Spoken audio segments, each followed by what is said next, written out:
Sama-sama kita memberikan salam kepada Rasulullah, salam kepada Nabi Muhammad Sallallahu Alaihi Wasallam yang sering kita sampaikan, kita ucapkan di dalam salat.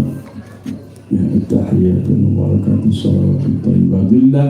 Assalamualaikum ayuhan nabi. Tapi kita sering kosong menyebutkannya. Assalamualaikum ayuhan nabi. Ka, ya maknanya engkau mukhatab. Assalamualaikum, assalamualaikum engkau wahai nabi. Assalamualaikum engkau kekasihku. Assalamualaikum engkaulah yang tunggu yaumul qiyamah. Sehingga perasaan kepada Rasulullah ya, tidak begitu banyak perasaan meminta pertolongan. Artinya dialah yang menolong kita, pertolongan daripada Allah, tapi sebab dialah pertolongan. Perasaan kita kerinduan pada Nabi Muhammad sallallahu alaihi wasallam, maka kita sebut ya, makna assalamualaikum ya Rasulullah, assalamualaikum Zainal Anbiya. Maka Rasulullah juga akan menjawab ya, waalaikumsalam, waalaikumsalam kalau kita berjamaah. Nah, daripada jawaban salam daripada Rasulullah ini sungguh sangat bernilai ya, sungguh sangat bernilai. Sehingga disebutkan oleh Sayyidina Abu Bakar, salam kepada Nabi Muhammad afdal min ya, itu karuraqabah, lebih tinggi nilainya daripada kita membebaskan budak ya. Karena dengan bertambah keimanan kita memberikan salam pada Rasulullah ya, tinggi nilainya kita ya. Demikian disebutkan oleh Sayyidina Abu Bakar. Maka kita ucapkanlah, wahai engkau kekasihku, wahai engkau rinduku, wahai engkau kekasih Allah, wahai engkau yang musyafa ya, yang penolong kami nanti di yaumil qiyamah ya. wahai engkau yang selalu memohon kepada Allah agar umatmu, ya, umat Nabi Muhammad, umat engkau ya Nabi Muhammad, ya dimudahkan oleh Allah, dimasukkan dalam surganya Allah Subhanahu wa taala. Maka perasaan inilah, perasaan seperti inilah membuat iman kita bertambah meningkat kepada Allah Subhanahu wa taala. Bismillahirrahmanirrahim.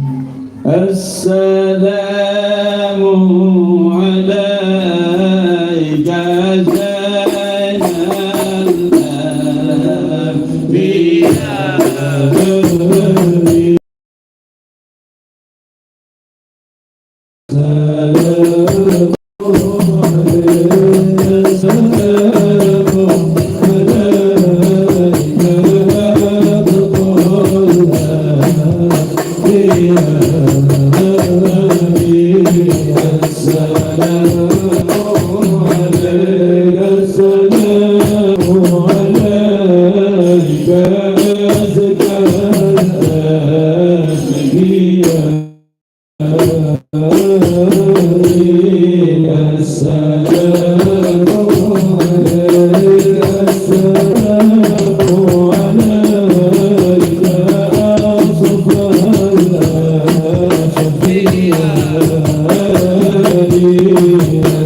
Telah ada contoh pada kalian, yaitu Nabi Muhammad sallallahu alaihi wasallam.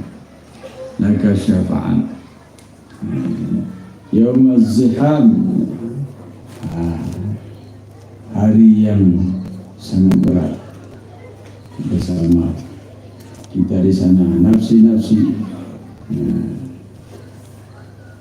orang tua sama anak, suami istri itu masing-masing sudah, sahabat yang saling setia masing-masing. Tapi Rasulullah sallallahu alaihi wasallam yang tidak pernah lupa kepada kita. Rasulullah Sayyidina Muhammad yang tidak pernah jauh hatinya untuk memikir umatnya. Sebab disitulah demikian kuat keinginan dia menolong kita. Pada Nabi lain tidak berani untuk minta, Rasulullah meminta, bersujud di hadapan Allah Subhanahu wa Ta'ala. Isfa'asak kata Allah, is'al ma sa'altum, minta apa yang kau minta. Rasulullah dengan adabnya paling tinggi adab dunia ini, makhluk yang di langit dan bumi paling tinggi adabnya Sayyidina Muhammad sallallahu alaihi wasallam. Sampai-sampai malaikat geleng-geleng kepala ketika Rasulullah mau ditimpa, diberikan balasan kepada orang Taif, di mana gunung kedua akan dihancurkan ke bumi Taif. Di situ kan Rasulullah sallallahu alaihi wasallam, Rasulullah tidak. Apa kata Rasulullah? Ardu min asmarikum, arju min aslabihim ya'budullah wahdah wa la yusyriku. Itu mereka masih mengikutiku, beribadah kepada Allah dan tidak mensyirikkan Allah sekalipun. Ini kami Rasulullah sudah demikian disakiti oleh orang Taif, ya, sehingga malaikat juga diperintahkan Allah tanya kepada Nabi Muhammad, apa mau daripada gunung itu dilemparkan kepada orang Taif, karena yang mereka sakitilah Nabi Muhammad SAW. Tapi begitu jawaban Rasulullah, ya, tidak, yang diharapkan adalah umat ini dekat kepada Allah Subhanahu wa Ta'ala. Ya. Demikianlah kita, ya, kehidupan kita ini, ya, apapun ceritanya harus dekat dengan Nabi Muhammad SAW dengan ilmu dan amal, dan jadilah idola kita Nabi Muhammad SAW. Keberuntungan dekat dengan Nabi Muhammad sallallahu alaihi wasallam. Sallu ala Nabi Muhammad sallallahu alaihi wasallam. Mari sama-sama kita baca Al-Qur'an. A'udzu billahi minasy syaithanir rajim. Bismillahirrahmanirrahim. Inna fatahna laka fathan mubina. ليغفر لك الله ما تقدم من ذنبك وما تأخر ويتم نعمته عليك ويهديك صراطا مستقيما. صلى الله عليه وينصرك الله نصرا عزيزا. صلى الله عليه. لقد جاءكم رسول من أنفسكم عزيز عليه ما عنتم حريص عليكم بالمؤمنين رؤوف يا ربي. وإن تولوا فقل حسبي الله لا إله إلا هو عليه توكلت وهو رب العرش العظيم. يا ربي. إن الله وملائكته يصلون على النبي يا أيها الذين آمنوا صلوا عليه وسلموا تسليما. اللهم صل وسلم وبارك عليه وعلى آله. Harisun alaikum. Rasulullah sangat ingin, sangat tamak, ya, sangat mengharapkan kebaikan untuk kita semuanya. Itulah Rasulullah sallallahu alaihi wasallam. Nah, kita ini dengan kondisi kita, ya, tidak salat umpamanya dari keluarga Rasulullah itu, ya, dik, ya, sempit, merasa sedih dia, karena ini mengkhawatirkan kita ini nanti diazab oleh Allah Subhanahu wa Ta'ala. Karena dengan ada Rasulullah sallallahu alaihi wasallam dimudahkan. La yu'adzibuhum wa anta fihim. Tidak akan aku berikan bala, aku azab mereka itu ketika engkau ada di situ, kata Allah Subhanahu wa Ta'ala. Dalam Al-Qur'an disebut seperti itu. Ya. Apa makna wujudnya Rasulullah? Syariat Nabi Muhammad, taubat, tidak tinggal salat, tidak, itulah yang diminta oleh Rasulullah. Itulah diajukan oleh Rasulullah sallallahu alaihi wasallam.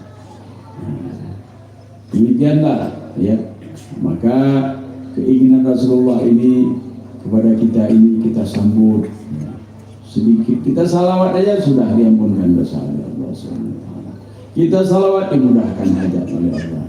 Kita salawat penyakit kita dihilangkan oleh Allah. Kita salawat kebingungan kita dihilangkan oleh Allah Subhanahu. Hati anak-anak kita yang keras diajarkan salawat kepada Nabi Muhammad SAW, maka akan lembut dia dengan bersalawat. Ya, karena salawat ala Nabi. Karena itu disebutkan dari Innallaha wa malaikatahu yusholluna 'alan nabi. Ya, sesungguhnya Allah bersalawat kepada Nabi dan malaikat. Ya ayyuhalladzina amanu shallu 'alaihi wa sallimu taslima. Wahai orang beriman, bersalawatlah. Ketika dia bilang orang beriman, pasti orang ada bersalawat, paling kurang dalam salatnya. Kalian beriman, tapi di mana muslimu taslima, kalian bil amr, kalimat daripada perintah. Perbanyak salawat, ya. Nah, karena keimanan kita bertambah, makin dekat kepada Allah Subhanahu wa Ta'ala. Ya. Nah, inilah sering dari kehidupan sekarang ini orang berzikir, ya, punya ilmu atau mengenal, tapi kepada Rasulullah ini tidak merasa dekat, ya. nggak merasa rindu pada Nabi Muhammad SAW. Ya, contohkannya umpamanya ada juga dia korupsi. Ya, dia sholat tapi juga dia mengadu domba. Dia sholat tapi dia juga tidak tidur. Bukan itu yang diharapkan Rasulullah SAW. Maka dengan sejatinya kita banyak menghilangkan kotoran-kotoran hati kita, penyakit hati. Salah satunya dengan zikrullah dan salat dengan Muhammad SAW. Sallu ala Nabi Muhammad. Allahumma salli wa sallim wa barik alaihi wa ala alihi. Alhamdulillahi alladhi hadana bi'abdihi al-mukhtar man da'ana. Sallallahu alaihi ilayhi bil-idhni wa qala lana labbaka ya man dallana wa hadana. Sallallahu alaihi Allah barik alladhi bika ya mushaffa wa qasna wa habana. Sallallahu alaihi wa alika al-adhal ma'adin sirri kal-asma fahum subul an-najati himana. Sallallahu alaihi wa ala sahabatika al-kiram himati dinika asbahu li walai unwana. Sallallahu alaihi wa thabina lahum bisidqin ma hada ahad al-mawaddati hayyata al-ashjana. Sallallahu alaihi wallahi ma dhukira al-habib lana al-muhib إلا وأضحى ولي النشوانا. إن المحبون الذين عليهم بذل النفوس والنفائس هانا.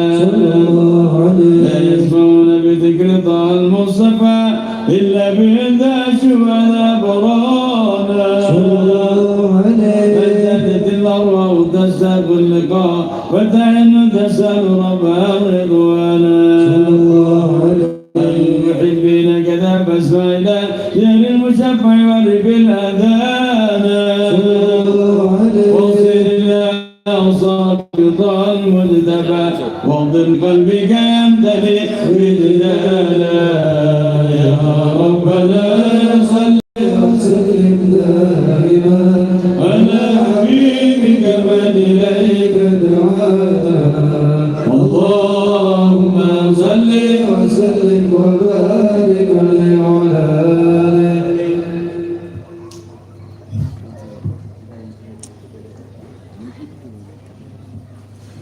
اللهم صل وسلم وبارك عليه وعلى آله. الله عليه الدين لنا والحق لنا. صلى الله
Allah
اللهم صل وسلم وبارك عليه وعلى آله صلى الله عليه. أنبانا الله فقال جاءكم نور وسبحان الذي أنبانا صلى الله عليه. الله عبده من به في ذكره أعظم به منا صلى الله عليه. ورحمة المولى تأمل قوله فليفرحوا وأتوا به فرحانا صلى الله عليه.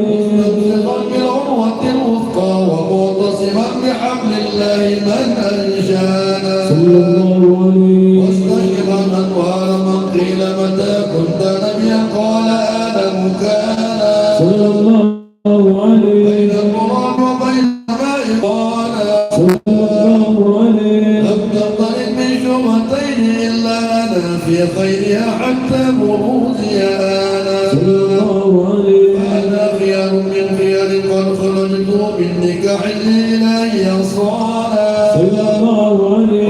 غفر الله مغفره وما مر كمثله إنسانا صلى الله عليه. وبذكره والنصر والتوكيل رب العرش قد أوصانا يا ربنا صل وسلم دائما على حبيبك من إليك دعانا. اللهم صل وسلم وبارك عليه وعلى آله. في القطب بين وجاءكم رسولنا لتؤمنن وتنصرون وتصبحون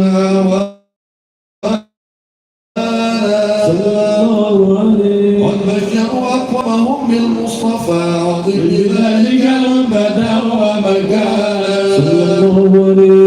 وإن جاء الأخير مقدم يمشون تحت لواء منانا يا أمة الإسلام أول شافع ومشفع هذا قط لا أتوالى حتى هنا نرفع وصفنا وقول يسمع لكونك نجم فخر كمانا ولوجه حمد الله جل بيدي ولا أولا أتي أنا الجنانا أكرم الخلق على الله صيادا فلقد عباك الله منه حلالا ولسوف يعطيك فتضل من موت تقاصر عن أرضاه نهانا بالله كرر ذكر وصف محمد كيما تضيع عن القلوب الرانا يا ربنا صل وسلم دائما على حبيبك من إليك دعانا اللهم صل وسلم وبارك على آله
Sehingga dimudahkan oleh Allah Subhanahu wa taala, para salihin, para sahabat semuanya, tabi'in, tabi'in, ihsan, muridin, bagaimana kehidupan mereka. Mereka benar ya, zuhud ya, bersungguh-sungguh berjalan kepada Allah Subhanahu wa taala. Jalannya jalan Nabi Muhammad. Siapa mereka?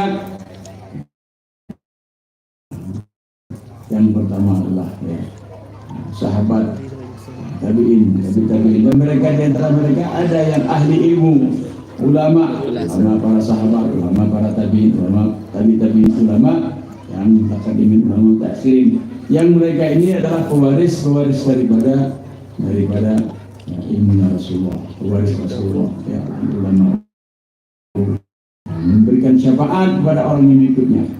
Mengikuti Rasulullah, ya, mengikuti mereka, mengikuti ilmu mereka, mengikuti jalan mereka, seperti itu.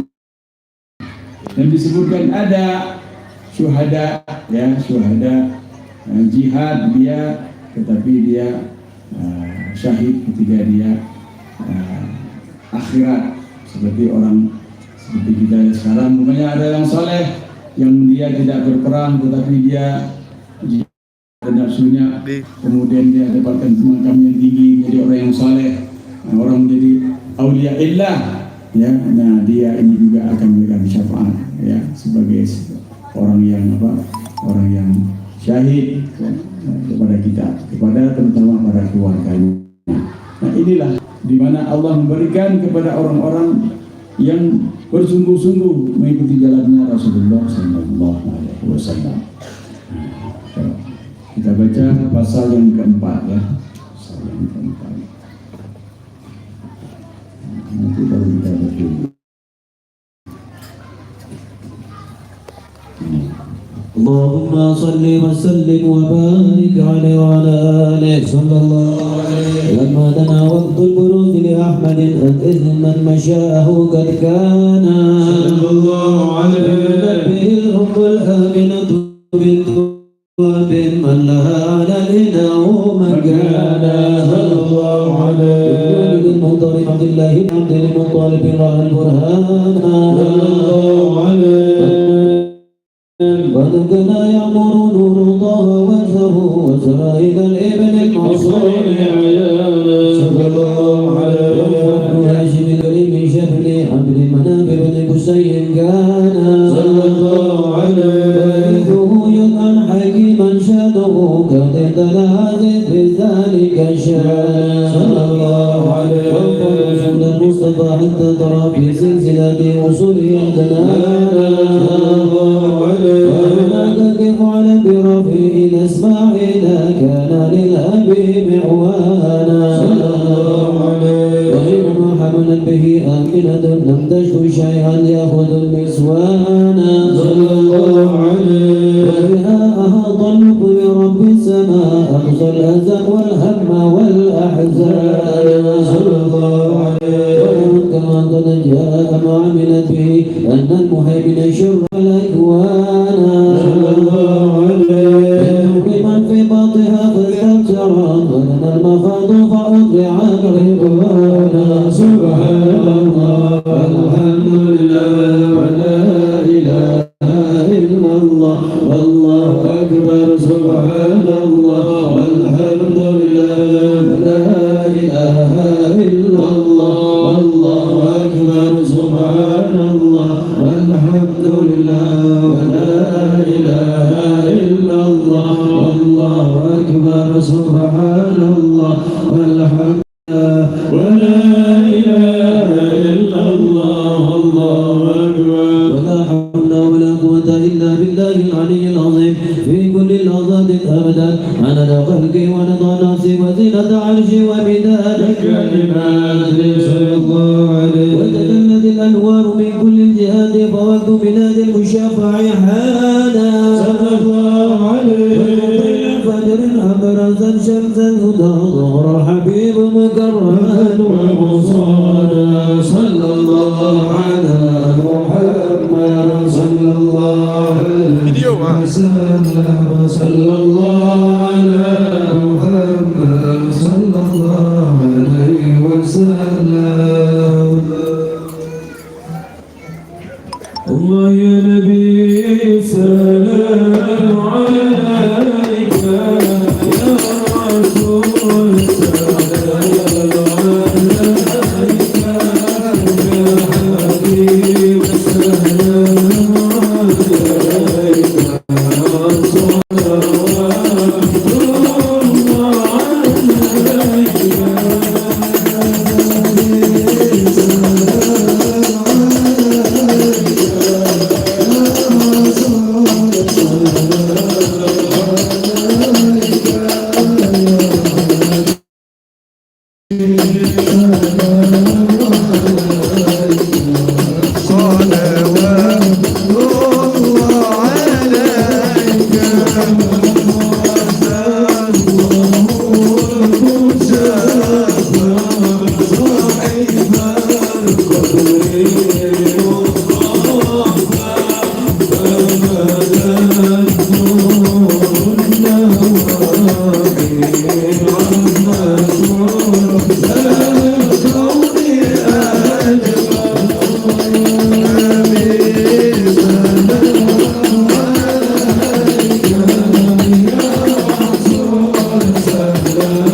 وعلى آله صلى الله عليه.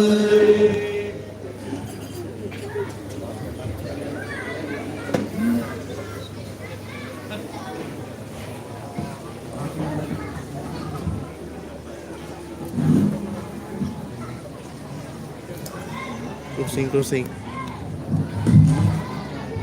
Closing. Okay.